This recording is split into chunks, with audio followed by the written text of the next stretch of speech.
So this is data visualization, and this is our project report for Group 6. For our dataset, we are using the provided World Bank data. It's a CSV file containing the GDP data for several countries between the years 1960 through 2023. So you have the country name, country code, indicator name, indicator code, those two which we're not going to be using for this project, and then individual GDP values for every year from 1960 to 2023.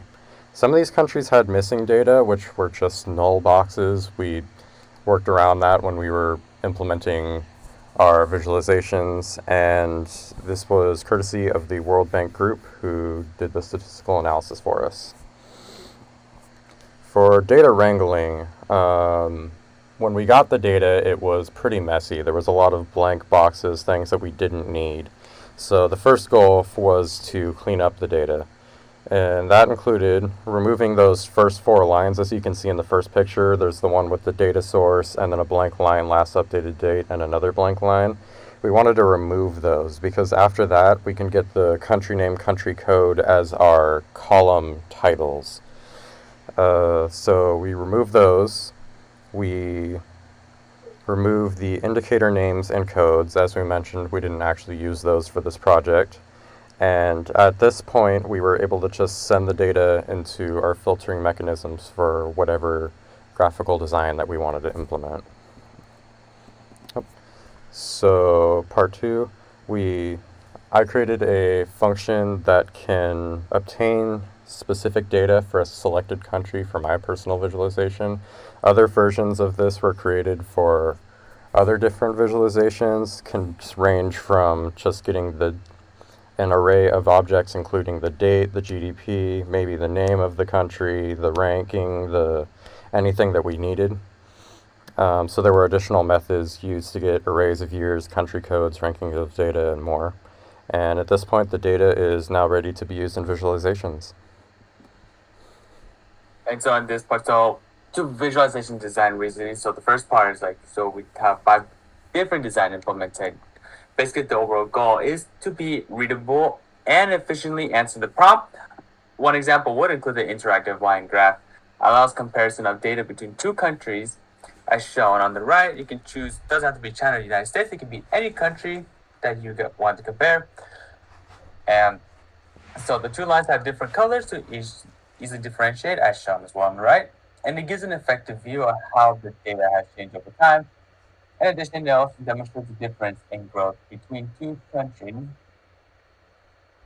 And for part 2, for visualization design and reasoning, another example that was implemented is the bar chart to show the top end, so we can choose as, so like for example, I choose up to 15 country day 1 compare top any years between 1960 to 2023. And so as shown as written here, for specific year, easily see the difference and ranking between countries organized by GDP, and the variable countries on screen for accessibility, and its view for any year, as I mentioned. And so for the interactive design, there are several kinds of interactive designs, the tooltips. So view data at a specific instant of time. There's also the drop down, select group of data from a larger group, a query. On top of that, we also got the slider button selection, so we can select a specific year or X amount of data. Range slider, select data between 2 values, as shown between any 2 years that you want to do a comparison. And so the goal was to be user-friendly, understandable, quick packaging with visualization and stylish. And so the story of visualizations, so the prompt that we want to answer is world GDP per capita. So who leads, who lags, and who's caught up. And this consists of 3 parts. Where's wealth today? How wealth rankings have shifted over time? Which countries are converging and diverging? Using different visualization design strategies were used to answer each prompt. And so now we get to where is wealth today. So we have a current view of the GDP per area, and we have highlighted the leading nations. So the approach we took to this is a map view, which you can easily see which regions have the highest GDP via color encoding. So you can see like the United States is very dark green, it's very bright, while more not as high GDP countries like let's say Russia or India are a little bit lower. And so this is for us to easily interpret who the world GDP leaders are based on the darkest green color. And so now we have to think how wealth rankings have changed over time. And so, for example, on the slides to the right, we specifically have Monaco leading. And so we can see how rankings and growths have changed over the years and their improvements over time. The first graph, as I previously mentioned, you can select a year and the number of countries to display, compare, and demonstrate the growth. While the second graph is a view of the countries with the highest growth over 23 years.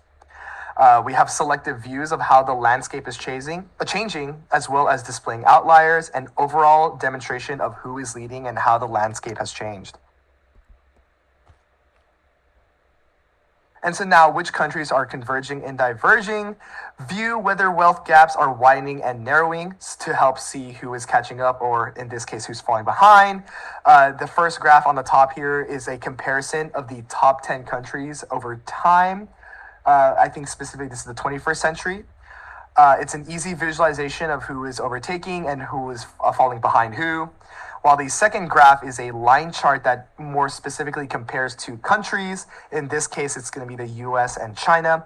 And this allows visualization of any two countries for direct comparison, and as well allow a visualization of change in ranking and value over time.